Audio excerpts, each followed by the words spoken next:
What's up, college basketball fans? It's football season. It needs to be football season. Round year football season. I can get on board with that. I'm sure many of you can. It's college basketball, though. Bourbon, beer, and basketball. Another episode for you. We're down a few people tonight. Gonna go with the old power play defense here, but we're gonna get through this and make it happen. So without any further ado, at 5'7" from Boise, Idaho, my friend and co-host of Bronco Nation Live, Mr. Nick Wade. Nick, how are you doing tonight? I'm here for the defense. I'm gonna be making steals like one of my favorite point guards. But glad to be here, man. All right. And at 6'2", gonna dominate the paint for us tonight from Chapel Hill, North Carolina, founder of the Sunbelt Syndicate, Mr. Dominic Cressetto. Dom, what's going on here? I don't know about dominating the paint at 6'2". I'd probably get demolished in the paint at 6'2", but I would try my hardest. How about that? You'll get my best effort. You didn't go to my high school. I was 6 foot, and I was our third tallest, maybe. Yeah. Oh, nice. We were short. Yeah. Good stuff.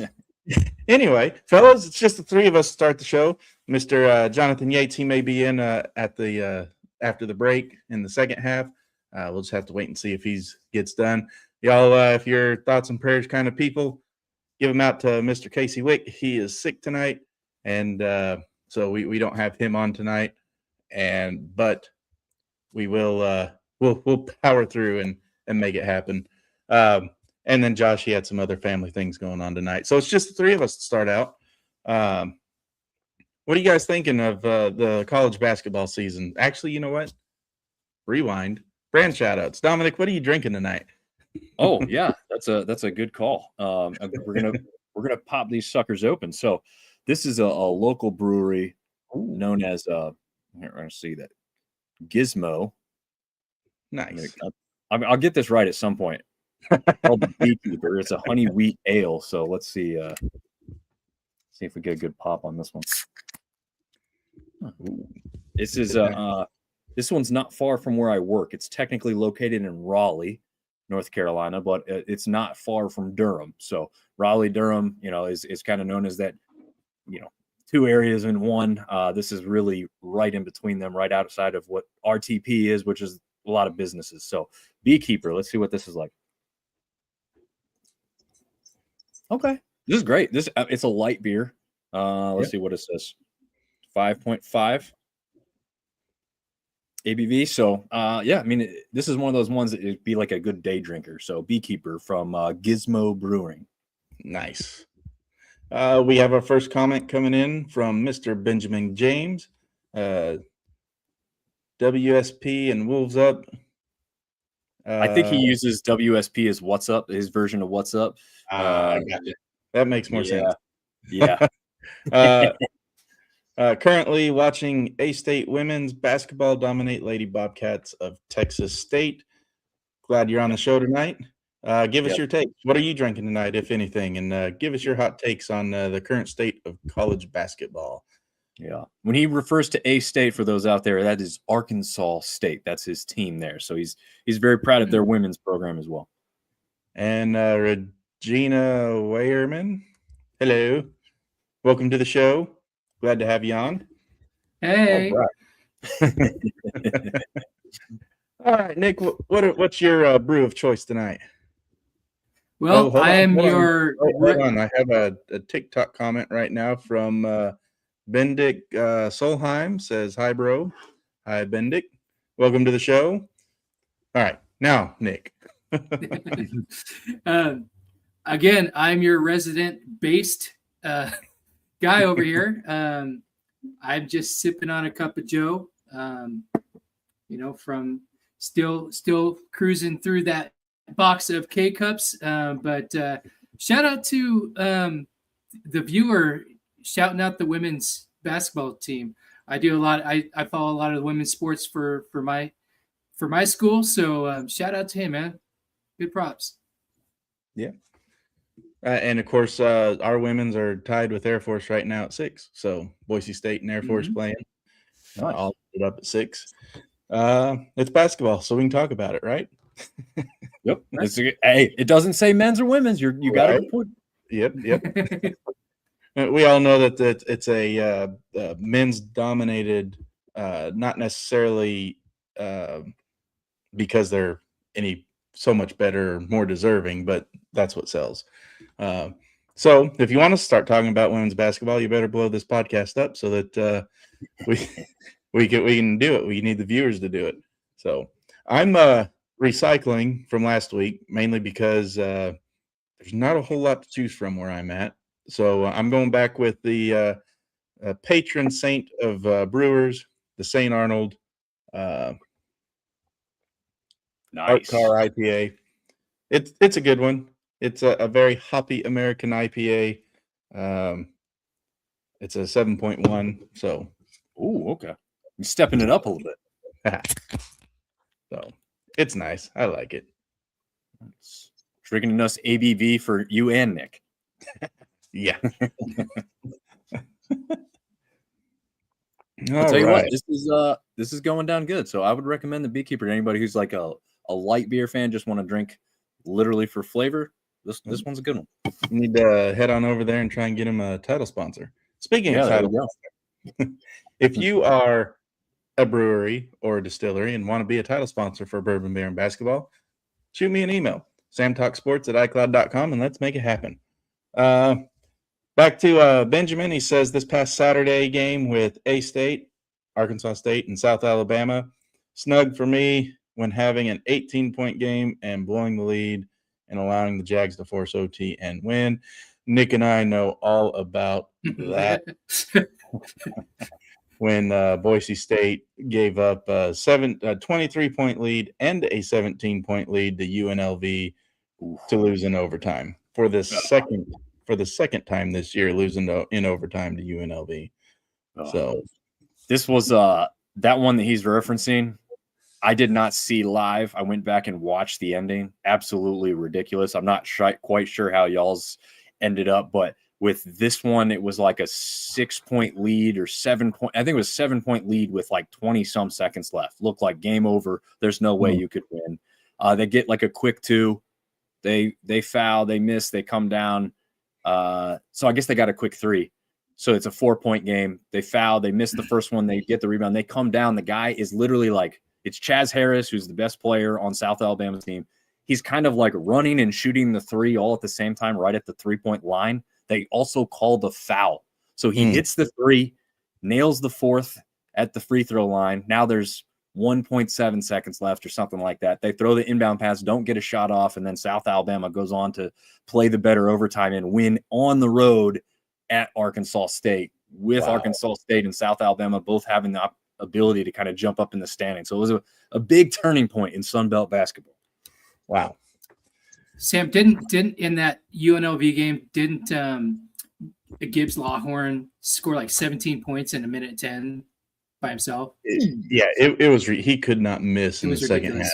Yeah, like everything he was throwing up was going in. Like hand in the face, defenders all over him, just throw it up 10 feet behind the arc.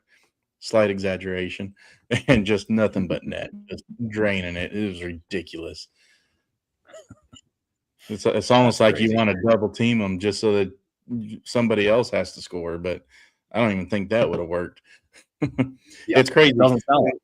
When they played in UNLV, Gibbs Longhorn had his career night with 33 points or something like that, and then playing at Boise State, he beat that career high. So it's just one of those players always has a team's number, and he had Boise State's number, and it was just absolutely ridiculous. Man.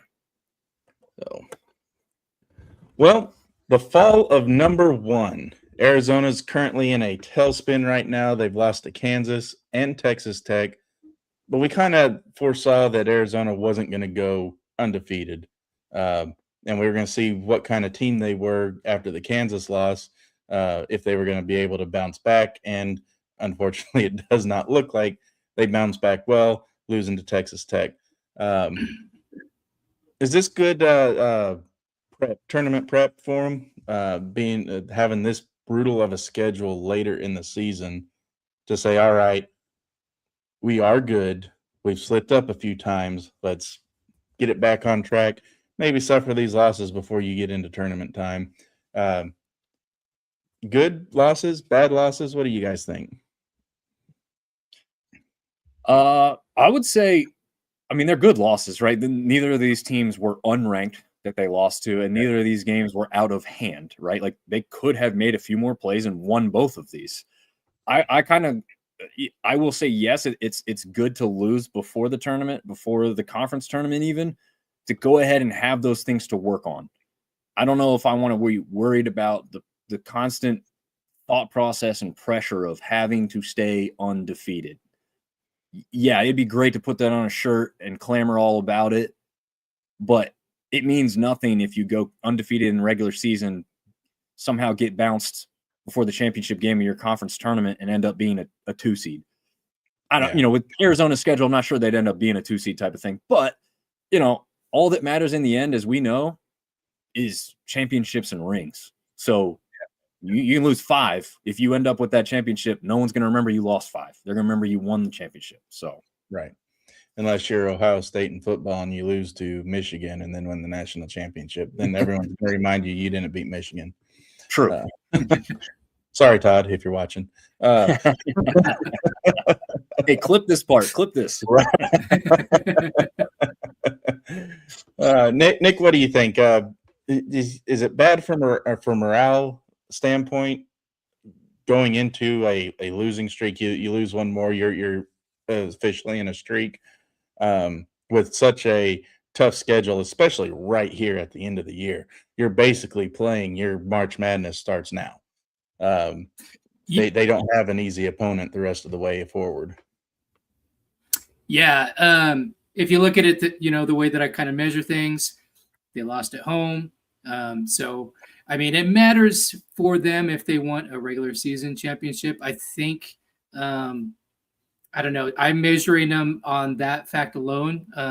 I'm taking them down a notch.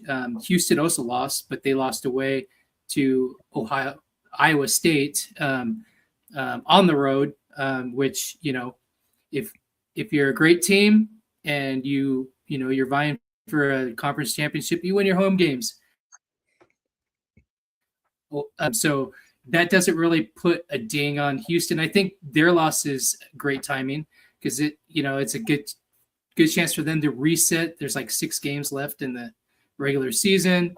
They can go back on a nice run. But I also don't think it's detrimental to Arizona. I think what these teams right now are fighting for is a number 1 seed in the NCAA tournament. I believe probably whoever wins the regular season championship and the Big 12 probably has a good chance of getting a number 1 seed, especially if it's Houston. Houston usually always locks down that number 1. Yeah. So for Houston, it's more of a better time for them to lose. But for Arizona, losing twice in a row and once at home, they've got they got to clear some things up. And if they want to be a championship team and if they want that hardware, that regular season hardware, then it's time to knuckle up and take care of business here on out. Otherwise, I think they're going to be in the tournament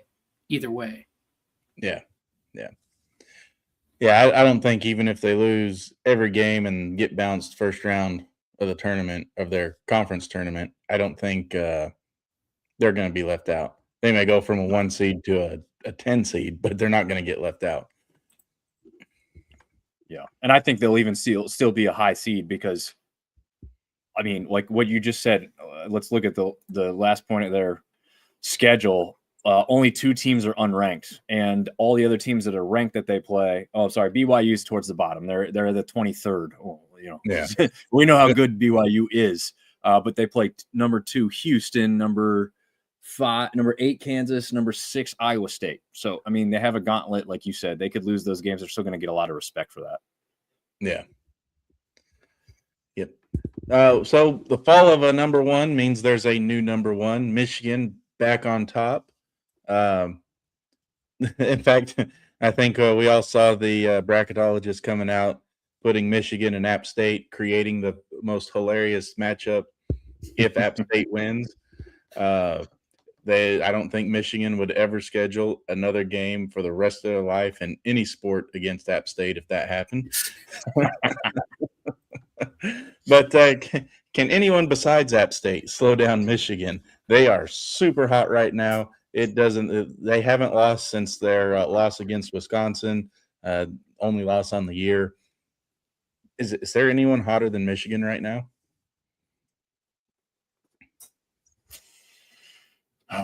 Hotter than them?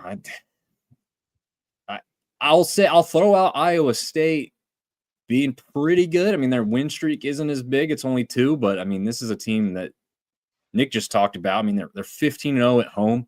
I just had it up. They're 4-0 against AP top 25. If you expand that to the USA Today poll, they're 5-1 this season. So, I mean, just another formidable opponent who's up at the top. And again, number 6, just outside there. That seems like a team that might be coming on strong at the right time. But Michigan has been doing it throughout the entirety of the season. You know, Iowa State may just be getting closer now. So, yeah, I don't know. Michigan probably does take the cake. Is the Big Ten's best chance for another title since Michigan State did it? Is it Michigan? Is it's still in the state of Michigan, Nick? I would say so. I mean, Michigan's getting jiggy with it, man. 11 in a row. I think that's probably the recipe, is to kind of stack some wins, get a loss. If you got a good team like Michigan, go on another run. I would say if they can keep that momentum going, they're going to be hard to beat in their own conference and in the tournament. And looks like they've got the foundation to do it, man. Yeah, I think Michigan's going to be the team to beat heading into tournament time. They're going to be the team to beat heading into the Big Ten championship. They got everything going for them right now, where everybody else seems to be kind of falling away a little bit. You have Iowa just upset Nebraska. They finally get their signature win on the year. So, I mean, I don't really see anybody that's going to give Michigan another run. And I don't think they're going to be caught with their pants down like they were against Wisconsin earlier in the year. I don't think that's going to happen again. That's kind of one of those wake-up calls like, oh, yeah, you were undefeated. Look what happens whenever you bought into your own hype. And now they're not buying into their own hype. So I think that Wisconsin loss was probably the best. I don't know if I want to say that on there. The Wisconsin loss was probably the best thing to happen to Michigan. So, Pop, I'm going to do it. I'm going to say it, guys. I'm sorry. And before you say don't go political, I'm not. It's a movie. He says Melania Trump is hotter than Michigan. So, there you go. And So then if that's what he's talking about, then Michigan's pretty hot. If that's his point of view. Sorry, guys, I gotta figure out. Oh, Sam muted. Oh, I gotta love. Yep. He sometimes he gets in some battles with his AI camera, and more times than not, it kicks his ass, man. Yeah. Well, you literally can see Sam going down to the kennel. Oh man, but yeah, I'll say this on the Michigan portion of it, right? Away from basketball, they had a completely diabolical ending to football season, right? With everything that happened with the coach, the staff, all the craziness. They want this team to take all the attention. So Michigan people want them to do everything good and have everybody talking about Michigan basketball only. Because if they're winning, that's all they'll care about. That's all they'll try and put their time and effort into. So that's what the Wolverine fans will be wanting, and maybe this basketball team will get them just that. Yeah, that's a great point, Dom. And you know what? They probably owe you some royalty on that idea, because their PR guys need to just take this and start running with it, because they need it. But yeah, that would really overshine everything. It probably it put it out of sight, out of mind until kickoff next year. Then they'll be talking about it again. But very true. Can you guys hear me again? Yeah, we got you. Yeah. All right. So I don't know what's going on. If you lose me completely, I'll try to get back in. So, I don't know what's going on with my computer, but yeah, I looked up and my battery bar's all on red, and plug your stuff in. I'm like, it is plugged in. What's going on? And then my mic shuts off, and you guys saw it happen to my camera. So, but we're back now. Everything just got sad at the same time. Yeah. So we'll see what happens with this. I liked your guys' commentary as I was listening and freaking out over my computer. My computer's like, you have that ice cold beer right there, and I'm over here working overdrive. Pour me some. Yeah, cool me down a little bit. Yeah. If you guys are watching on TikTok, we are live on YouTube. If you want to be part of the show over there, Bronco Nation Updates on YouTube. I'll try to get to your comments over here on TikTok. Share us out to all your friends and family, and enjoy the show. And so what are we doing with these head coaches? You got Kansas State fires their head coach, Jerome Tang, for cause. Granted, he wasn't doing great at Kansas State, but to fire him in the middle of the season, what's up with that? I mean, would you guys have waited till at least the end of the season, or just get cut bait or cut line or net? Cut the net and move on to the next one. Nick, you want this one first?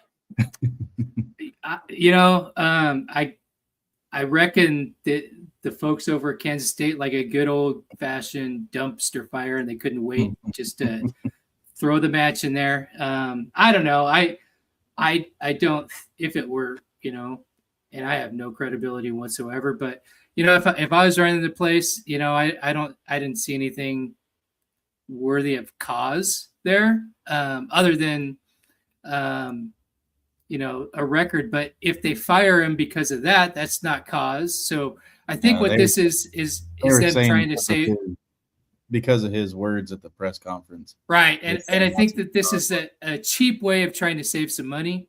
But it's just another way to douse some kerosene on that dumpster. And man, I love a good old fashioned dumpster fire. Woo! Yeah. Get those hands warm. Mm-hmm. Yeah, I heard him talking about it on XM radio, and there's going to be a lot of problems for K-State in this one, I think, because like you said, Nick, it's tough to prove the for cause clause in a contract. Now they're claiming it's disparaging the university and talking badly about your place of employment, essentially, is the angle that they're going to go after for this. He's already got a legal team that said they've made a big mistake here. So the lawyer's already looking at it saying, we already know we can win this case, and you're going to owe us a lot of the contract money they may take a little less than what the full contract is, but they're still going to be paying out a lot of money to a now former head coach because he was trying to be hard on his players. And, there's some people who say you can't bring that type of thing to a press conference, but there were a lot of coaches coming to his defense afterward saying this is about the only place he wants to do it, because he's kind of talking about everything in total.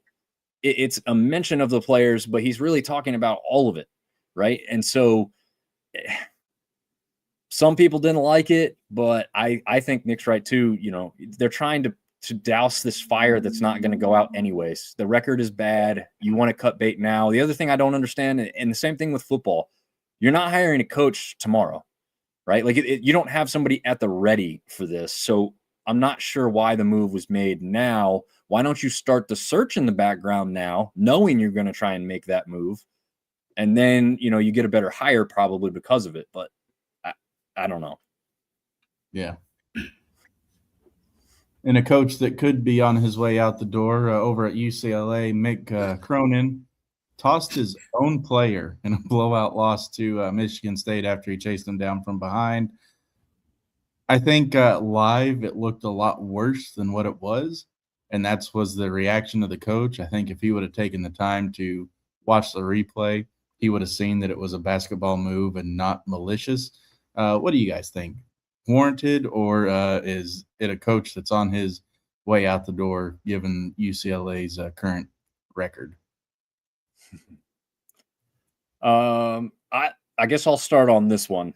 So I have experience with a very similar situation. Now, it came on the soccer field, not the basketball court.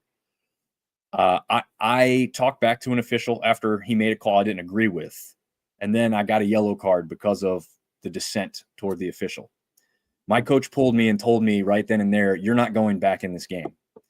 And it sets a precedent for the rest of the team in one regard, and it also makes a lot of sense in the other. And I looked at it afterward from an official standpoint. Who has the target on their back for the rest of the game for anything you do? You do, because you've made it obvious that you have it out for an official or you have lack of respect for the game that's going on. I don't think the foul was so bad. Like you said, Sam, I really don't think it was bad. But he stares him down and he does, the disrespectful type of thing. And I think the coach knew at that point, these officials are going to be on you and looking to make every single call they can because they may have missed that one or not taken care of that one as much as they should have. So essentially, to remove him because he's going to be a target, I understand that aspect. I do also agree, though, that it wasn't as egregious at all as it looked like. But that's my take with a little bit of experience with something a little similar. Yeah. And it was a flagrant one whenever they did administer the foul. So was that for the stare down at the end or for the foul itself? I don't know. So that's where we want officials to talk after the game. Don't always even have to make them available for questions necessarily, but provide statements on what they did and why. Maybe allow them to review the camera footage too, and then they can explain, but just give us some insight about why things were done. Right, just the controversial calls or big calls. And I like that because then you're not, okay, well, we're going to give them the weekend or the week or however long to get their story straight, and then we'll put out in a report. Let's see what they're thinking in the moment so that we know how to better coach the players so they don't do it again. Yeah. So I like it. What do you got, Nick? Yeah. My angle on this right here is I think what folks are not seeing or experiencing yet is we're in an intersection here, right? Where it's going from the student athlete, now they're actually semi-pro, right? So, my angle on things when I'm covering athletes is, and I choose to do this, and I don't disparage them. I try to be as respectful as I can, but I am also realistic on, struggles and challenges and also, when they're doing great, that's okay. But it's all right also for people who have the other side of the coin and want to call out and do, especially now in the age of college sports where they are semi-pros, right? So it's going to happen. But I think what we're missing here is, I come from the trailer fabulous life of the school of hard knocks, and I want to talk about the post-game presser with Coach Cronin. That right there, for me, was entertaining, man. It just, it's right there, the full scale of frustration. It didn't really get out of hand, but I thought it was really, it was absurdly entertaining. Just the way he did it. And I don't necessarily think that he should be on his way out, because without this, we're not talking about UCLA basketball, are we? Right. We're not. And their record, yeah, they're down in their league, but and maybe it's not up to the UCLA standard. They are 17-9 and 9-6 in league, but just like the football team, they got to find a way to entertain. If they're not going to meet their expectations or their standards, at least give me something to chew on. And they're definitely doing that. And like I said, I like a good dumpster fire, and that, Coach Cronin gave me something to lick my chops with, man. I like it. It's been a dumpster fire week for Nick. Love it. Just wait till I get into my leagues, man. I got lots of stuff from the Big East, man. What about Doug Gottlieb's tyrant at the I don't know, table he was sitting at after the Milwaukee game for Green Bay, Milwaukee? Yeah. The officiating in that game, I read some horror stories. I didn't watch that game. Read some horror stories. He did get suspended for a game, a big game, and I'll talk about it whenever we get down to the MAC. Or that's not MAC. Yeah, it is. No, it's not. Horizon. Yeah, I think you're right. Horizon. It's the Horizon. So we'll talk about that in the second half, because I am going to touch on it. So thanks a lot for ruining it. It's a teaser. It's a teaser, man. So let's talk about the ACL. You didn't see that because of the background. There we go. JT Toppin tears his ACL in the loss to Arizona State, putting Texas Tech's season in jeopardy. He was their big guy, their go-to guy to really bring that team together. Is Texas Tech in trouble now? You lose a player of that caliber for the season in a loss. How do you recover from that? I think they're in deep trouble. When he was with New Mexico, man, he beat the crap out of the Broncos, man, and he's a great player. And I know for me, that's going to be a tightly contested conference right now. And right now they're, one spot above BYU, and they still got 6 games left, and it'll be up to them how they can react to this and next man up. But I don't know. That's a big hit, man. Yeah. He was the top scorer in 12 of their games, their leading scorer overall, and their next closest forward who scores that many points, or the next closest forward on the scoring average is almost half as many. So yeah, that production isn't going to come off the bench and be anywhere near what it is with Toppin. So I'm with Nick. That's a big loss, especially this late in the season with only a couple weeks left to go, to try and get somebody the next man up to be ready to play at that high caliber. Yeah, it's going to be interesting for the Red Raiders. See what happens there. There is a lonely little number one out there. The Miami, Ohio Redhawks, only undefeated team. Their toughest of their schedules behind them.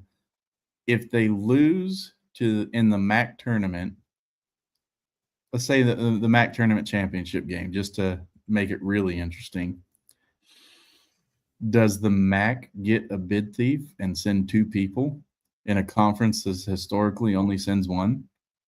Yes. Oh, quick answer. Yeah. Expand. I think by that point in time, other schools around them in that top 25 range, towards the bottom, of course, will have other losses as well. Yeah. And you're going to be able to make the argument that even with a loss in a conference championship game, again, this is an early loss in the MAC that you said, conference championship game, that, they've escaped a lot of games. They've played a lot of close games. I just don't think you're going to get harmed, because now we start thinking about that football mentality. Do we punish someone for making it to a championship game and having to play it and win it when other teams are kind of essentially already in other aspects, and it doesn't matter. So Right. I think that in that specific case, yes, Miami would get in as well as whoever ends up taking the MAC. What if they lose opening round? They'll probably. I don't know what. I have to look see what the MAC What the setup is. tournament is, but if they lose their first game in the tournament, it would be tougher. It would probably depend on how ugly it is. If it's like a buzzer beating shot, yeah, you think about it. You go undefeated the entire year to lose one game in your tournament and then get left out of the dance. That's mind-boggling. Yeah. Well, I don't think they'd get left out, I guess. But I don't know. I guess know. here's the other side. We talked about the football side of it, so let's keep it with the football side. Unfortunately, we just saw James Madison and Tulane not be all that close, right? And a lot of people just wanted to crap on the fact that they got in. Now, I don't think that mentality quite exists in basketball because you just get so many more teams. So hopefully that's the saving grace for them in that regard. Yeah. I mean, just put this in perspective right now. I'm looking at their last 5 games where they probably wouldn't be even aired on any of these, sports networks, but 2 of them are on CBS Sports Network. The other ones are on ESPN Plus, but I wouldn't, as they're continuing, I think they have the option of bumping them up from that. Yeah. And they just don't do that for MAC teams, man. I mean, they don't. So, I mean, that's the kind of shine that they have in this landscape.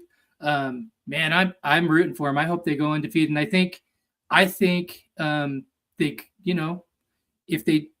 I hope they go all the way through the tournament, win it, and all that. But I do think even if they lose the opener, I think it's hard to win 3 games in a row in the tournament. It's hard to win any tournament, right? So yeah. I think people would, the people that are making the decisions, they understand that kind of stuff. But if they would probably be a bid thief from another conference, probably like a Mountain West. Probably. Yeah. Or the Big East. Isn't that the conference you took? Not the Big East. They won't be doing that. I will say that I personally, and I think you guys would agree too, because we're all that smaller school-minded kind of guys, but I would much rather see a team like this, even with a loss, even with probably 2 losses, if in my mind. I'd rather see a team like this than a team from the ACC that's been questionable all season, but has that one win in the tournament that everyone's like, well, that might propel them. Like, well, no, if they haven't proven that they're a good team overall all season long, why don't we get the team that's been a good team all throughout, right? And they have a very, very deep roster, right? I think, was it last time I looked, 6 guys in double figures? How many other rosters in the country say they have 6 guys in double figures? So not many. And there's going to be the people that say, the strength of schedule argument. Well, what if that's the case? Why isn't there any other rosters playing the same strength of schedule that has that many guys in double figures? You can't say that and then not have the stats to back it up. As if that was the case, if strength of schedule really gave you that much of an advantage to stat pad like that, why aren't the other schools doing it? Exactly. And I look at it this way too, is back in, and Johnny, he's going to miss this. He would like this. Back in the days when Calipari was with Memphis, he always put a team out there, even though, he always put a team out there was like 31-2. And I always would much rather watch a Memphis team get in at that, with that caliber of, record and what they do during the regular season than, the middle of the pack, Big East or anybody. I would put a team up like that. And I kind of rank Miami of Ohio in that kind of a category this year. Yeah. And they have a good team. and I think they're going to surprise at least 1 or 2 games in the dance. They may make it to the Sweet 16. Will they get past that? I don't know. But I think they got a good chance of getting out of the first round. Who's got the MAC anyway? Out of all this, I think it's Yates. oh, then he needs to stop. He needs to quit complaining then that he was last. Casey has the MAC. Casey has the MAC. It is Casey. Oh, okay. Well, then he can keep complaining then. I like a good dumpster fire. Yeah. Oh man. Well, we're going to take a quick break here, come back in and get some more small school stuff. We're going to get into our draft picks and let you guys know what's going on there. Since we don't have Casey or Johnny Yates back yet, if Yates pops in, we'll load him in just as fast as we can get him in and get him caught up, let him talk about his conferences. But if not, it'll just be the 3 of us. So y'all stick around. Give us your hot takes. Who do you think's going to win whatever conference your team's in? And let us know in the comments, and let's have a show out of it.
All right.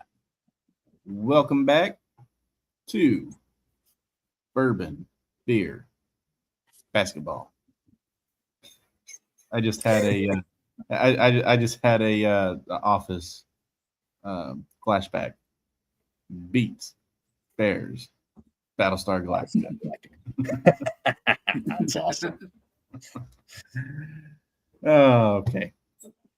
Love it. Really, we need another beer. Dom, what you got? All right, so I finished the Beer Keeper Gizmo, and we're going to move over to a Raleigh brewing company known as Lone Rider, and this is Sweet Josie Brown Ale. So it's pretty sweet can. This is a little bit taller than the previous one, so finishing strong here. But chug. yeah. I'll chug one if you do. Oh, almost on the keyboard. Big gulps, guys. All right, definitely a little darker, a little heavier, I guess, than the first beer.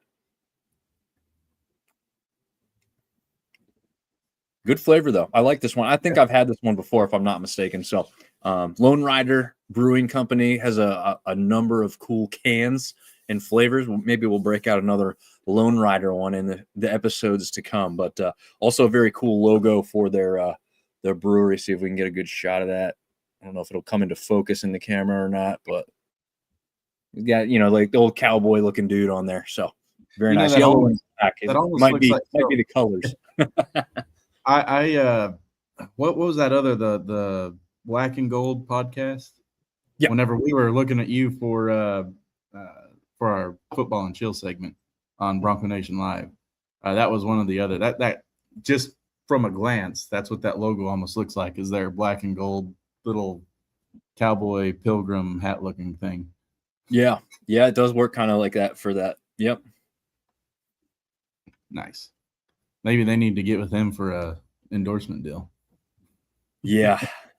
Well, you know what's funny is there's another brewery called R&D Brewing. I forget what it stands for. Maybe I don't think it's Raleigh and Durham because no one says Raleigh and Durham. But anyway, R&D Brewing, who brews the beer that App State sells as their house beer, within the stadium. That's down here in Raleigh, which is 3 hours from the school. So, for them to partner with a Raleigh brewing company wouldn't really be, too far-fetched. Yeah. Well, I'm going to open up another one, but it's going to be another Art Car IPA. I don't have a fancy second beer. Not today. I got off work. I came back here and I took a shower and said, crap. I don't have enough time to go anywhere. Did you have a shower beer? No. It's where I draw the line. I do shots in the shower. Shower shots. There you go. Shots only in the shower. Hey, I heard this great description of a beer the other day. Yeah. It was at a baseball game, and one of the women actually who cover Arkansas State, she does a great job. Shout out to her. She called her beer at the baseball game baseball water. And I was like, ooh, I like that. I'm going to call my beer baseball water now. Nice. Well, grab your baseball water and why don't you tell us about pull my notes up here. Dang it. There you go. Tell us about your Atlantic 10. You were not here last week, so we're going to start with you, Dom. No problem. Your number one pick was the Atlantic 10. So what's good in the Atlantic 10? Yeah, you've got some teams with some history in the Atlantic 10, right? Davidson is located there. They're down this year, so they're not going to be a player, but a name that people will be familiar with. Richmond has stood out a few times. St. Bonaventure, Loyola Chicago, as we know, went on that famous run. Those schools all down this year, but at the top, you've got St. Louis, Bilkins, and they're on 12-1 within the conference, 16-0 at home, and just 7-1 away. So they're great, 24-2 overall, but they're battling with the VCU Rams, who are on a 10-game win streak. And we know the history of VCU as well. Again, this conference is one that has a rich history when it comes to teams making runs in NCAA tournaments, because just below them, probably out of the picture this year, but with a good overall record, is George Mason Patriots. But I think this one's going to be between St. Louis and VCU, and it's going to be a race right down to the very end.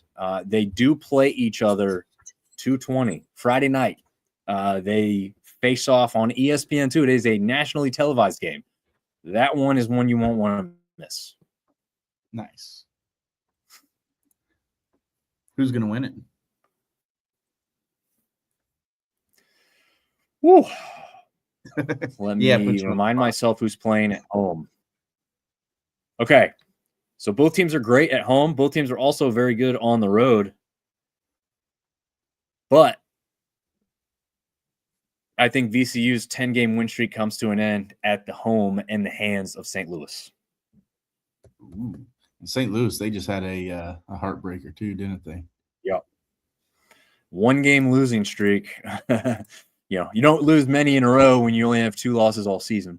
So, right. Yeah, this is a team that is probably ready to get back. Rhode Island was the loss, 81-76. It was on the road. And again, they're getting VCU at home. So probably going to be a rowdy crowd for that one. Yeah. Nick, the Mac's gonna bid thief a Big East a Big East spot. So Who is it going to be, who's Nick? Well, here we go, guys. I'll run down the Big East. Like I said, the casual fan, I'm a casual fan. I run a lot on recency bias, but I'm going to give you a good glimpse of what the Big East looks like today, this week. And I'm going to be their salesman, all right? Because nobody's stealing a bid from my Big East because I want those bonus points in our friendly wagered game. So, fellas, grab your glass of bourbon, crack that beer, and settle in because the Big East is giving us the perfect cocktail of elite basketball and pure chaos. I love it. From high-stakes standing battles to literal fights breaking out on the court, this league continues to be the most dramatic show in college hoops. Last week we had Pitino and Hurley going at it. Well, this week the Big East is tight as ever at the top. Standings this week will tell us the story of the conference where every possession matters. UConn still sits atop the league at a 14-1 in conference, 24-2 overall after losing one to St. John's. Rolling with the NET ranking of 10 and a 9-1 record in his last 10. Again, that one loss to Rick Pitino. St. John's is right behind him at 13-1, 20-5 overall, riding an 11-game win streak, looking every bit like UConn's biggest threat as they're going down the stretch, just like they would in Churchill Downs. Villanova, steady and efficient, sits at 11-3, 20-5 overall with a 5-game win streak of its own. These three are probably your near lock for the NCAA tournament. Controlling the league and boasting resumes built on quality, wins, and consistency. Seton Hall sits right behind him. Climbing steady in its resume at 18-8 with a net of 51. So you count them, guys. That could be 4.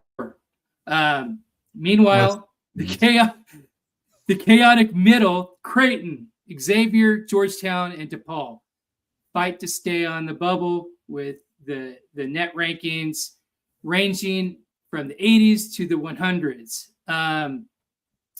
So top performers from the Big East were N.J. Benson of DePaul, 23 points against Creighton. Adam Clark, Seton Hall. He's averaging 12.5 points per game. C.J. Gunn of DePaul, 13. So a lot of DePaul, a lot of Seton Hall. So, there's still a very tough league. Like I've been saying, they're beating up on each other. And then the brawl heard round the Big East. As if the conference race wasn't heated enough, the St. John's Providence game on Valentine's Day. Lots of love, peace, exploded in a scene straight out of an old school rivalry reel. It all began when Providence's Duncan Powell delivered a fragrant 2 on former Friar turned St. John star Bryce Hopkins, sparking a full bench clearing fight. Players rushed the floor, punches flew, security had to break it up. The game was halted for 19 minutes as they had to sort through all the chaos and that dumpster fire right there for everyone in the Big East to watch. It resulted in about 6 players being ejected.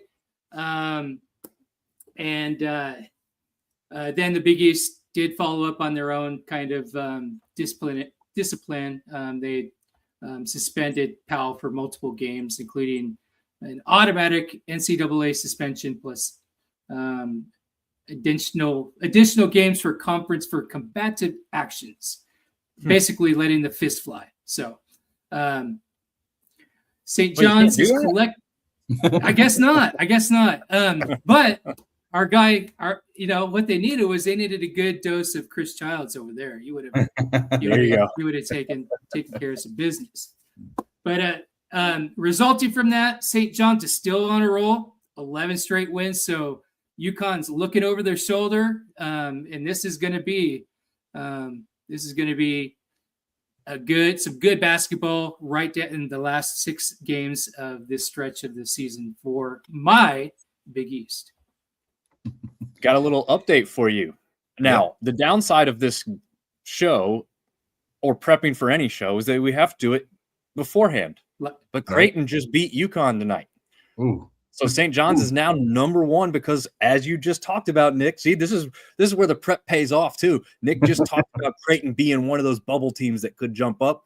Yeah. Look at where they're going to go. I mean, that's from bubble to not so much bubble anymore, right? You beat a team like UConn like that. So, point proven there, Nick. Good stuff. Well, my number 1 pick was the West Coast Conference. The Zags, they're back on top after routing Washington State by 30 and then putting Santa Clara back in their place. Santa Clara thought that they were going to jump up and make some noise in the conference regular season. They put them back in their place 94-86, clinching their 19th straight 25-win season. Mark Few over there has a few good seasons under his belt. So, but the Zags' Graham Ike has scored 20-plus points in 7 consecutive games, including 21 points and 15 rebounds up against Santa Clara. And he received the West Coast Conference Player of the Week and the USBWA National Player of the Week, sweeping those honors. Santa Clara is still in the hunt, though.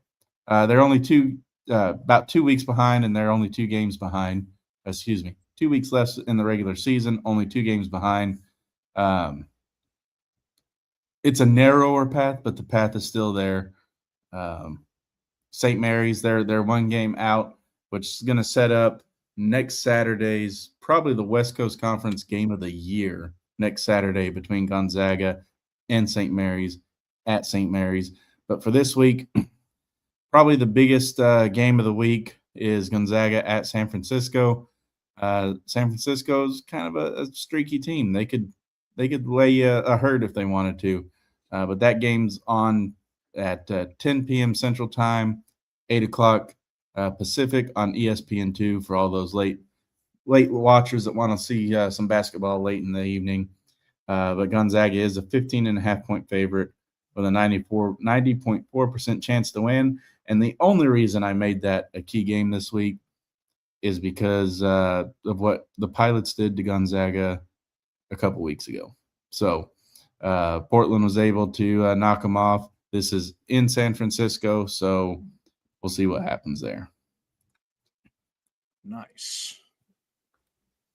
All right, Dom, what do you say about your second pick, the number 9 overall, the Coastal Athletic Conference or Association? Yeah. As I so wrongly called their old name to start with.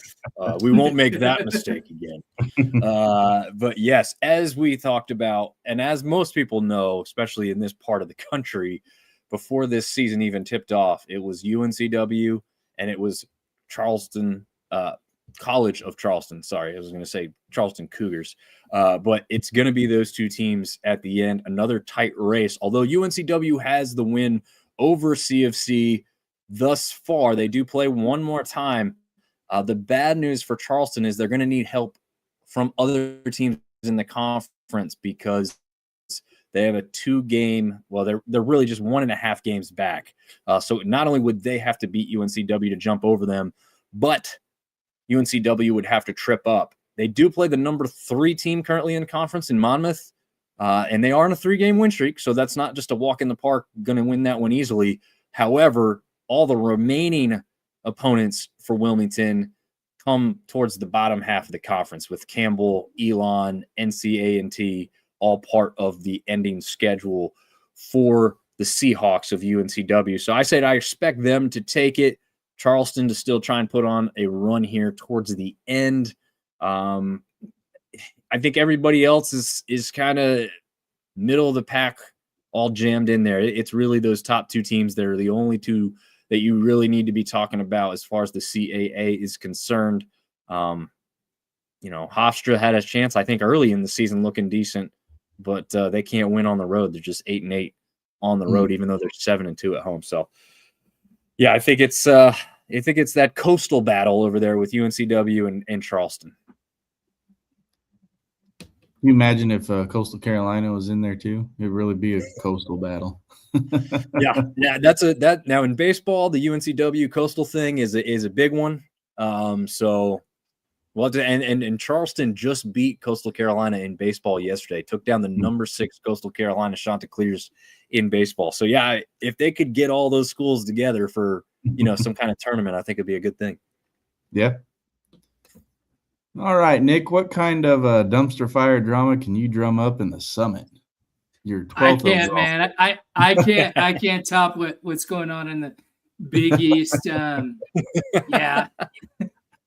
Wish I could, but the Summit League is as straight-laced as it comes. They're just some blue-collar teams just, fighting it out.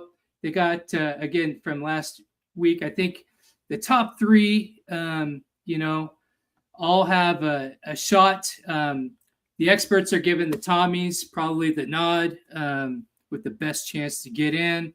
But you still got North Dakota State. They're 11-1 in league, 21-6 overall.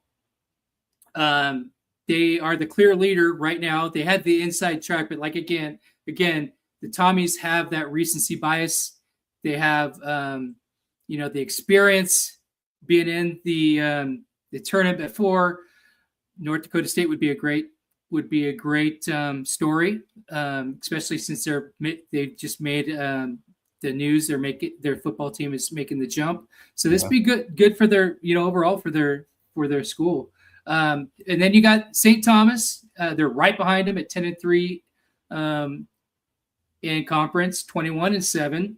And then again, North Dakota's right behind both of them at 9-4.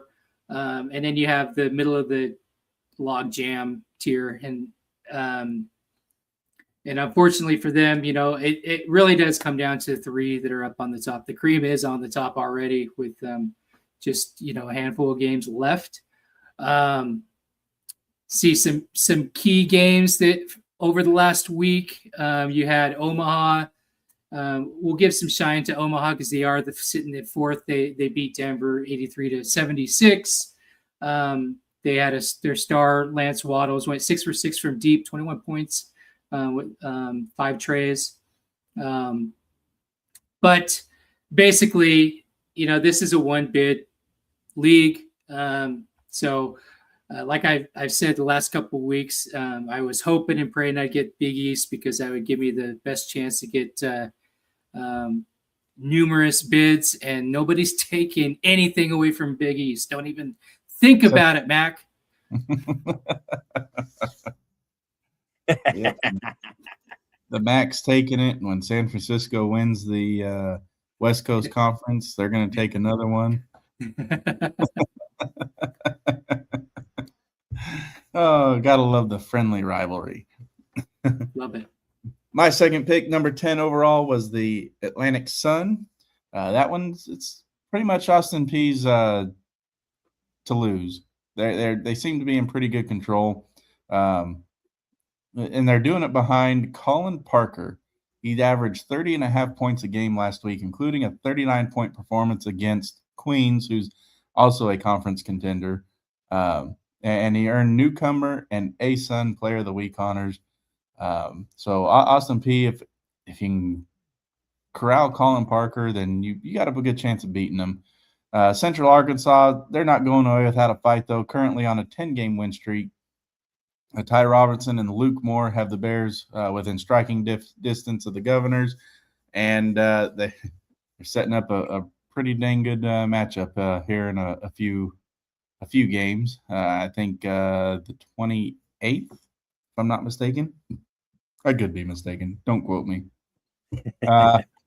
Austin Peay and Central Arkansas both have clinched first-round byes in the ASUN tournament, so they're Now they're fighting for who's going to get that number 1 overall seed.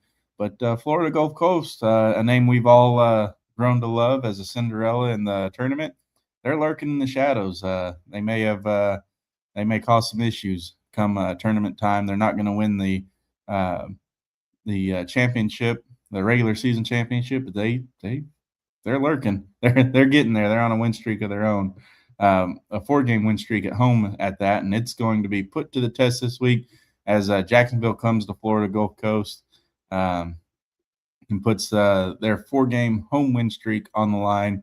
And this game is important for conference seeding. Central Arkansas at Stetson. This is going to be a trap game for Central Arkansas because that's on the 19th, and just 2 days later, they're going to be playing at Florida Gulf Coast, which if they lose that one, then they're pretty much a 2 seed at that point. I don't think they can overtake Austin Peay if they lose that one. And then Austin Peay goes to Jacksonville, and this is a trap game for them ahead of next week's huge matchup with Central Arkansas. That if both teams can get through this week undefeated, I say undefeated, but without taking a loss this week, then next week's game likely could be for first place of the Atlantic Sun. So a lot of good basketball in the Atlantic Sun, a lot on the line for a lot of different teams, from seeding to conference regular season titles. So there's a lot going on in the A-Sun this week. Sounds like it. Yeah. So Dom, you were able to pick your Homer Conference. Your number 3 overall, or number 16 overall, the Sun Belt, and the resurgence of App State. Kinda. Yep. kind of. Yeah. I was just scrolling through here because one thing I hadn't looked at, and I'm pretty sure I'm going to confirm it here in a second. Yep, I can confirm now. They have 5 teams all within 1 game or less of each other. Wow. So this is the closest race for conference supremacy at the back end of the schedule here. A lot of other conferences really don't have anywhere this near as many teams. I think there's 1 or 2 that might have 4, but this is the only conference out there that has 5 teams within 1 game or less of one another. Yeah, App State was on a 7-game win streak before dropping a game to James Madison. I believe just their 2nd game ever to James Madison since joining the conference of the Sun Belt. They dropped that one 69-58 on the road there. However, Troy, who's been the constant team and was the NCAA tournament bid in this conference last season, has lost 4 of their last 7, which is a big surprise here. Now, those games have come against the James Madison team, who is on a 3-game win streak, another loss to App State, Texas State, we're going to talk about in a second. The most surprising one really is Southern Miss, and the reason that the Texas State one isn't very surprising, they are the hottest team in the conference overall on a 6-game win streak. So you guys in the pack next year are going to be getting a basketball team who may come in pretty hot. They are 15-1 at home in San Marcos. App State goes on the road to play them in the last game of the season. If everything holds pretty true here, we're going to have a matchup that could decide who's number 1 at the top of the standings in the very last game of the season. But there's going to be a Troy team who's going to try and get back up there to that 20-win mark that they've been hitting every single year for the last few years. We've got a Marshall team who, had a shot at the undefeated Miami of Ohio team. They didn't have their 7-footer healthy for that game. Could have made a difference. Maybe they started off really, really poorly for the first half of the first half. They played pretty well throughout the rest of the game. They won the second half versus Miami of Ohio, but having your big dominant center down there not be in the game at all. He didn't get hurt in that game. He just didn't touch the court at all for them. And we'll see how his health plays out as the rest of the season goes by. And then we talked about South Alabama and Arkansas State finish early in this show. South Alabama up there right now, tied for second technically. With tiebreakers, they sit in 4th, though. Again, this is how close this conference is but a strong team at home, 8-2 overall. So this is a conference that is very, very close. And there's some teams out there, like you throw in Coastal Carolina, they're only a game and a half back. So within a game and a half, you've got 6 teams that could end up at the top of this conference. I think this one's going to be a really fun race for people to watch. And again, this tournament style is the Mortal Kombat style. Every single team in this conference makes the tournament, and everybody has a chance to go all the way through. But again, if you're at the back end of that conference tournament bracket, you're going to be playing like 7 straight games to get to the championship. So good luck to you. That's the one where you have like your 7, 8 plays, and then they go on. Whoever wins plays the next highest. And yep, so weird. Yeah, I also don't love the fact that everybody makes it. Like ULM is sitting at 1-13 within this conference. They're just 4-23 overall, but they're in your conference tournament, like guaranteed. Like, I mean, I guess here's the only thing I'll say: if you have a team, and I can't think of anybody specifically right now off the top of my head, but let's just say you have a team where a guy who got injured early is now eligible and healthy to come back, and your team is going on a run at the end of the season. If you had him fully healthy all year, you might have been up there towards the top. Now they've got a chance to run through some teams.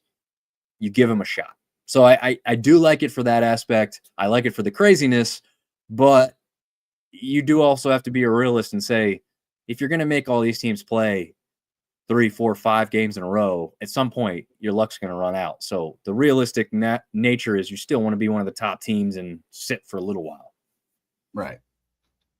Yeah. By the way, I take back everything I said about ULM being a dark horse in Sunbelt baseball. They could be a dark horse in baseball, but not in basketball. They'd be the darkest of dark horses. I solely made my assumption based off a single game, and they really haven't done well since. True. They're struggling a little bit. However, they've played some decent opponents. Yeah. I mean, their bats are hot too. So, I mean, they put up points, just not enough. Yeah, they do put up points. That is very true. But this is a basketball show, so stop trying to talk your baseball. Stay on the topic, man. Stay on the topic. Yeah. What are you doing? That's why I'm here. I'm here for the order of things. Unless it's a dumpster fire and then it's squirrel. Speaking of dumpster fire, what kind of dumpster fires does the WAC man? Yeah, I don't have really good news for you because it's kind of dimmed a little bit. No. It could have got hotter, if Utah Valley, would have kept on rolling. But now, there's a three-team drag race. Cal Baptist, Utah Tech are tied at 9-4, and then Utah Valley ended up slipping. They lost a game, so they're right behind them at 8-4. While UT Arlington is sits at 6-7 with some work to do, and then you got your other 6-7. Clip it for the kids. Then you have your lower teams like Southern Utah and Abilene Christian and Tarleton down a ways. For the people who are following the WAC, there will be a neutral site for the WAC tournament. It's returning to the Orleans Arena on March 11th through the 14th. Top 2 seeds earn buys under their current format. Let's see. Again, likely it's just a 1 bid seed, and seeding matters in that tournament. Cal Baptist profile 19-7, 9-4 carries steadiness, but Utah Valley still grades the best in efficiency with the 18.9 net rating of 81.5 points per game within conference, and could be the dangerous 2-3 seed nobody wants. Could be Utah Tech, who's streaking with 6 wins. But yeah, kind of put a damper on my my trailer park party with them losing one, because if they would, it just, the drama would have kept building if they just would have started to run away with this thing, but they could still, if and hopefully they do, but it's right there. It's there's only a half game between them, Utah Tech, and Cali Baptist. So we will see what happens in the week to come and see if the drama builds back up, because I'm all for that. I want to see some a pissing contest between Utah Valley and the WAC commissioners. I got to see it, man. All right. My number 3 pick, 15 overall, the Horizon League. We talked a little bit about them earlier in the show, and the suspension is killing me. Green Bay head coach Doug Gottlieb was suspended by the league for 1 game after his profanity-laced criticism of the officiating in their 75-72 loss to Milwaukee. Suspension of 1 game doesn't seem like that big of a deal until you realize that Robert Morris, Oakland, and Green Bay all sit atop of the league in a 3-way tie with Wright State and Purdue-Fort Wayne right on their heels, and you have Oakland as your 1-game suspension game. So a huge game for Green Bay this weekend on the 20th at 7 o'clock on ESPN Plus at 7 o'clock Eastern time. Oakland's now projected to win 79.7% of the time, according to ESPN. And you got to wonder if Gottlieb was still in, if that wouldn't be the case there. So it's going to be a matter of heart in the players. Are they going to get up? They're going to play for the coach that was defending them against poor officiating, or are they going to lay down without any real leadership on the bench? We're about to see what kind of assistance Green Bay has. So it's just really unfortunate. I don't think, and the chancellor at Green Bay didn't think that the punishment fit the crime. A public chastising would have sufficed, I think, in this instance. And I think had it just been profanity laced, that's probably all he would have got. But with the slamming of the table, I guess it showed a violent nature. I don't know. The I Prevail song, Violent Nature, is playing through my head right now, and I can't say it without getting fined. So anyway, it's really unfortunate that they decide to hand that 1-game suspension for a game as big as this in the Horizon coming up with Oakland. Another huge game, you got Robert Morris at Wright State on the 22nd at 2 o'clock Eastern time on ESPNU. Wright State's actually projected to win this one 73.9% of the time, even though Robert Morris has the lead in the conference. So really tight, coming down to the end for the Horizon for a regular season title. And a lot of basketball still to play for seeding. Nothing set in stone yet. Gotta love the ref show, man. Yeah. All right, Dominic. Now we get into the bottom half of your picks. Number 21 overall, you took the SoCon. What's going on with the SoCon? The Southern Conference, one of the historically best conferences ever created. That's because most of the SEC and ACC actually came from the Southern Conference long ago. So this was the monster conference long, long time ago. Have the mighty have fallen, though?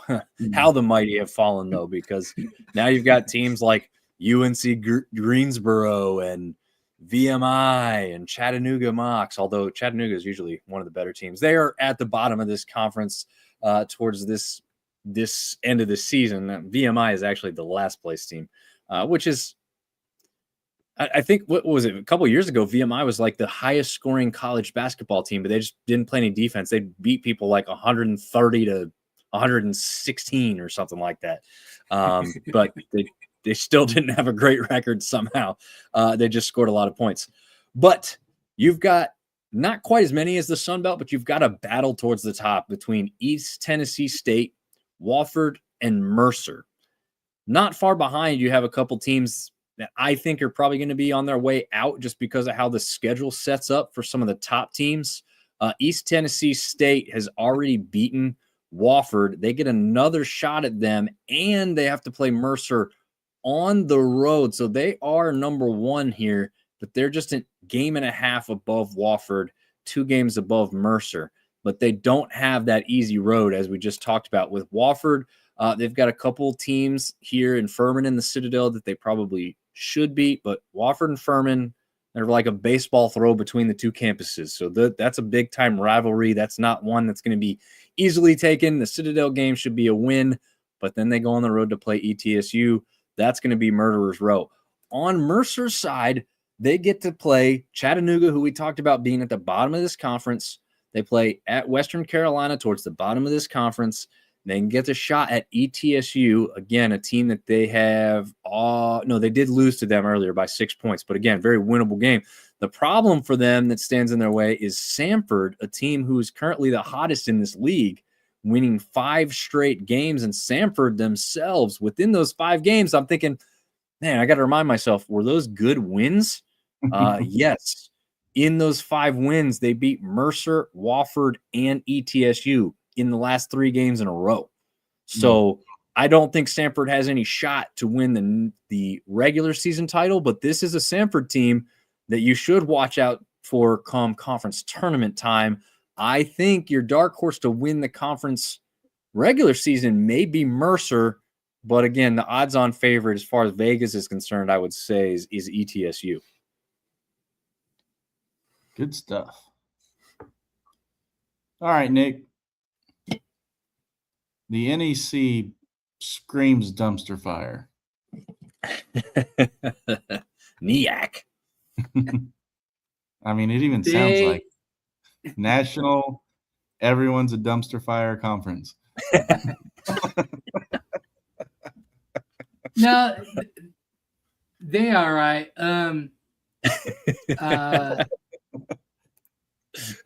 That was the best description. Just don't say anything more. That's perfect, dude. Just end it right. Moving on. Yeah, they're all right. No, well, you got I don't know, half the league's and half the league is but we should note that Nick is the only sober one on the show right now, and he's acting the most blitzed. And see, but you got but the people watching, especially from where I live, they should be thanking me that Boise is not on fire. Okay. Because that's the kind of stuff that happens when Nick at Night comes out. So here, you get this, all right? Hi. Okay, so let's put a little bit of professional here on the, what is it, the Northeastern Conference? Is that what we're calling it? Northeast? Yeah. All right. So you got LIU has pole position at 12-2. Conference record 18-9 overall. And then with Central Connecticut and Lemoyne chasing at 9-5. Mercyhurst right behind at 8-6. The official NEC board lists LIU with a streak of 1 and a 4-game cushion over a 500 league. So that's kind of tells you what I got here. Okay. It's a good thing you got the we'll throw out some updates because I'm all about updates. I've been doing updates throughout the show. So last week we saw Wagner 68 over Stonehill, 57. Lemoyne 81 over Chicago State, 81-63. Mercyhurst 94 over St. Francis, 94-79. New Haven over the Top Gun LIU 52 or 55-52. So it was a close one. You don't want to mess with people in New Haven. By the way, they got great pizza, but they're tough as hell. I believe that's that kind of areas where Aaron Hernandez came from. So you just don't mess with those guys. Okay, so we can forgive LIU for losing that one. Okay, and then you had Central Connecticut 63, FDU 57. The NEC tournament site is live. It'll be with the bracket logistics and the schedule. I'll bring the schedule later as soon as they get that going. Again, this is a one bid league. LIU controls the regular season, but don't forget about Central Connecticut and Lemoyne.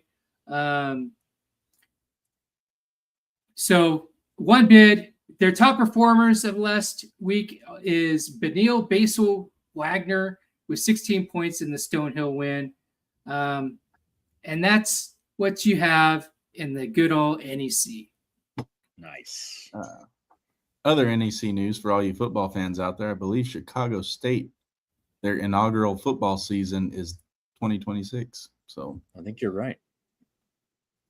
Be fun to see what they do in the FCS.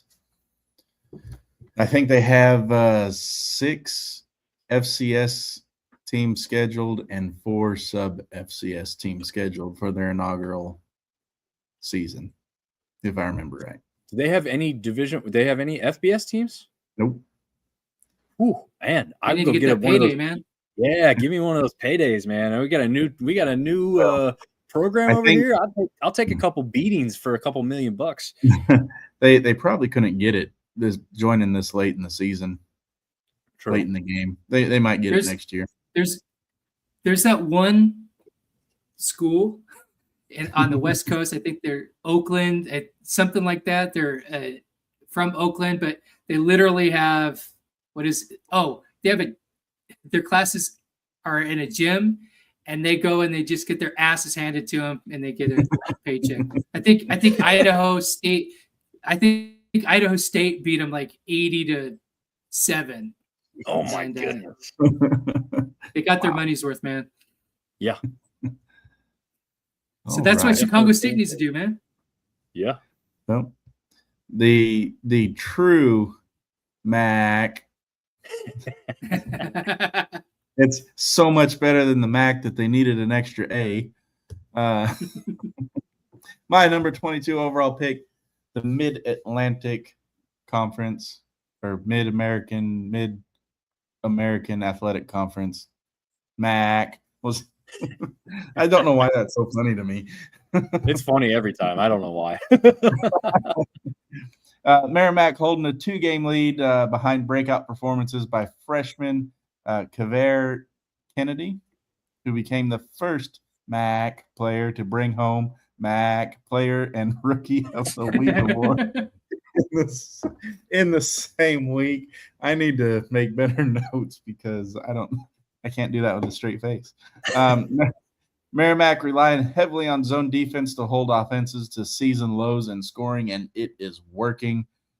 They've won 7 of their last 8, and I mean, you don't see a lot of zone being played effectively, and Merrimack is effectively doing it. Got to wonder if they make it to the tournament against tougher competition, if it's going to work as well there too, since it's not seen commonly at the higher levels of play. Antonio Chandler scored a career-high 19 points in Siena's sweep of the I-87 rivalry over Marist. They won 67-63, and again, a career high for Antonio Chandler. Abdu Qadri Kibi recorded his second straight double-double in a win over Ryder as Mount St. Mary's, they're making a late push. They did the same thing last year and made it into the tournament. And let's see what they do this time. I think. Did they make a tournament? I'll have to go back and check that. If they didn't make it to the tournament, they came close. For some reason, that stuck out. Fact check me, someone, and then share this so people can call me dumb and come and laugh at us, because bad press is good press, right? Anyway. And of note, Canisius was eliminated from the MAC tournament with a 69-65 loss to Manhattan. So they are completely out of it. MAC is almost as dumb as Nick saying dork.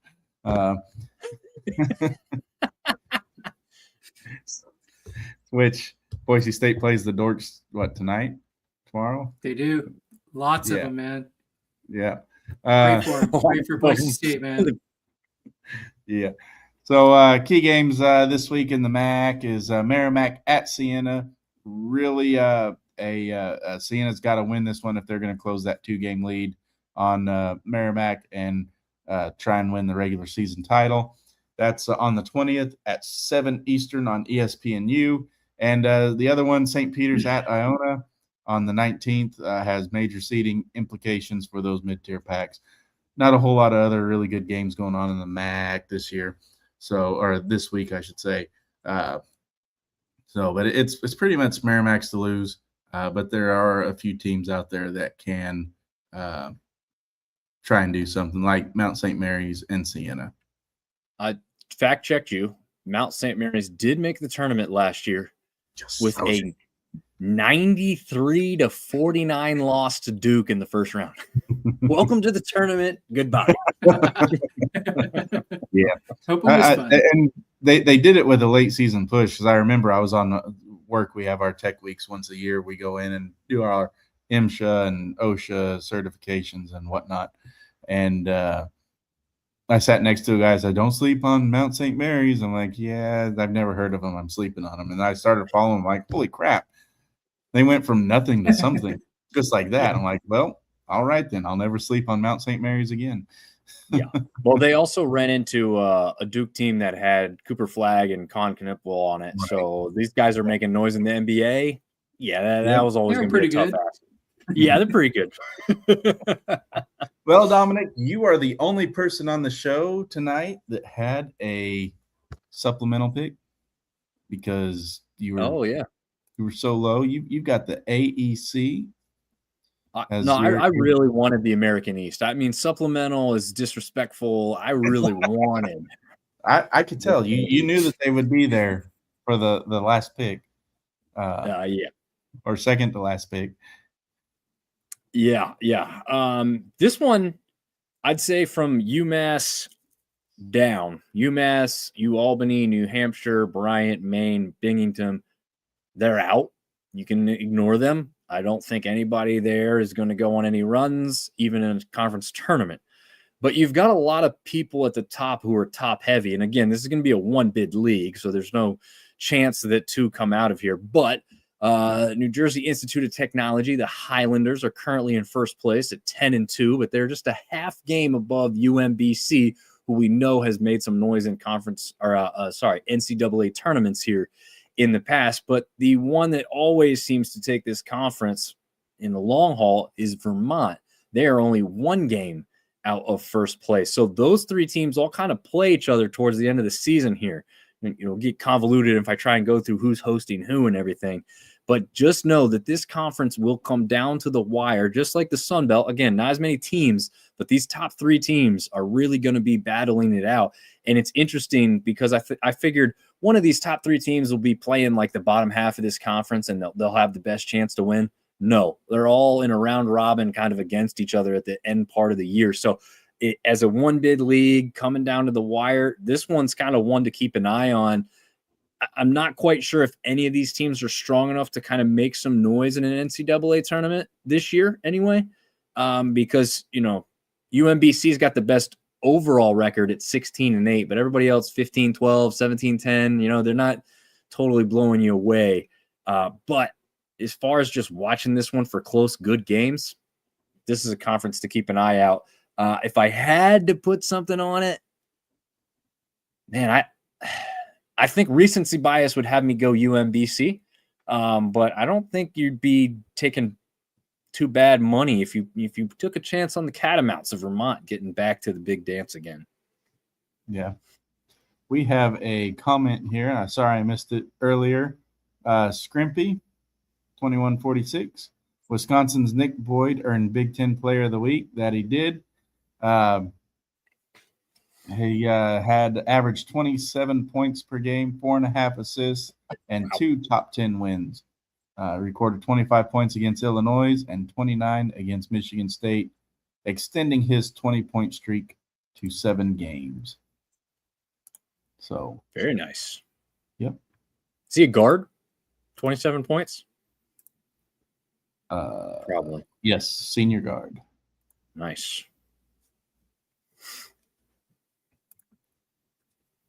Other weekly honors, men's basketball freshman Keaton Wagler from Illinois, 6th time this season. Wow. Women's basketball, just Big Ten, Olivia Olson, Michigan, 21 points, 8 rebounds versus Northwestern, 23 points, 8 rebounds versus Michigan State. For baseball, Jackson Freeman for Northwestern hit .667, 3 home runs, 5 RBIs versus Rice. Softball, Lauren Putz, Michigan Player of the Week. Men's tennis, Jack Anthrop, Ohio State 4-0 in singles at the ITA Nationals indoors. And women's tennis, Lucina Perry, Ohio State 2-0 in singles, 1-0 in doubles. So nice. That's what happens when you comment. We go on rabbit holes. So comment more. And again, Scrinky, sorry for taking so long to get to your comment. All right. Well, Nick, why don't you shout out that awesome brew that you're drinking over there one last time? Yeah, I just I just enjoy since I'm drinking brew, but I'm drinking the go-go juice, and I get that at my local Albertsons. But I've had a lot of fun this show. But I do want to shout out something like really serious, something that's always on my mind, always in my heart, and I just want to shout out men's mental health. I know as a man, we are doers, we're fixers, we're that, but we're more than that, and and especially for the single guys out there that want to be in their kids' lives, shout out to you.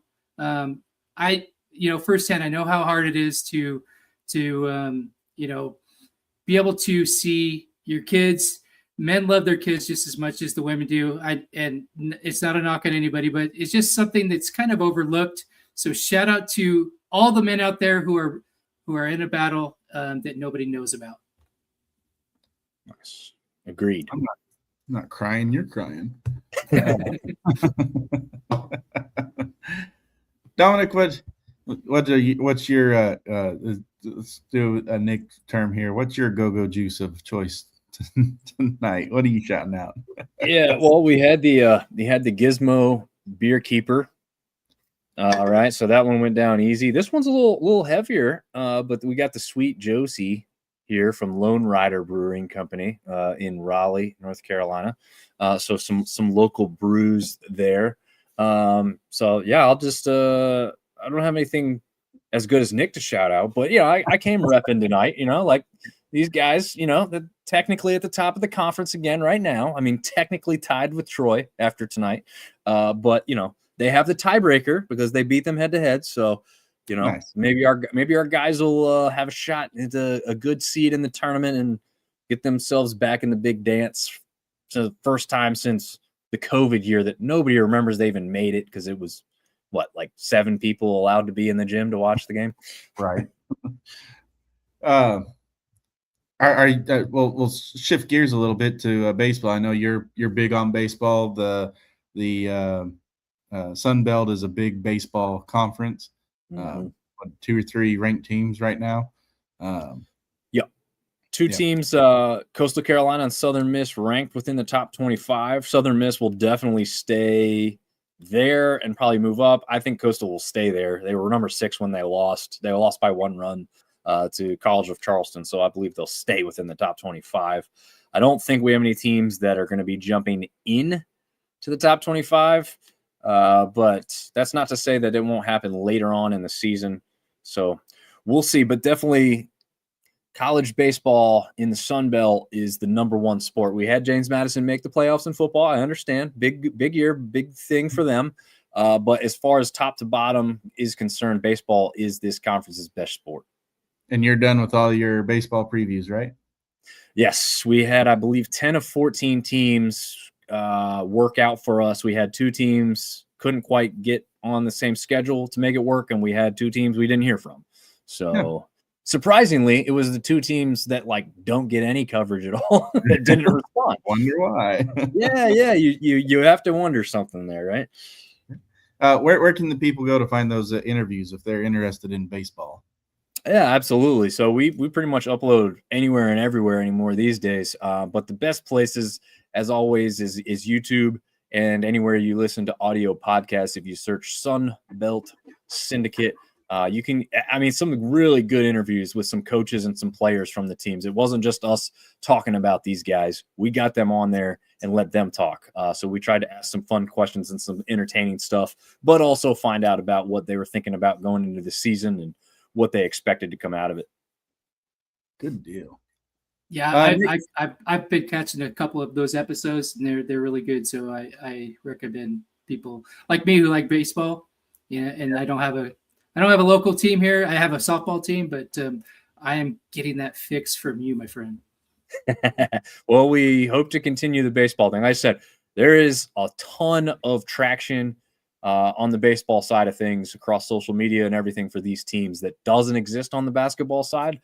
We've been trying to get the basketball pumped up and excited a little more, but baseball comes really easy for the people in the deep South. So it's definitely their sport. All it takes is a couple tournament wins and that traction changes.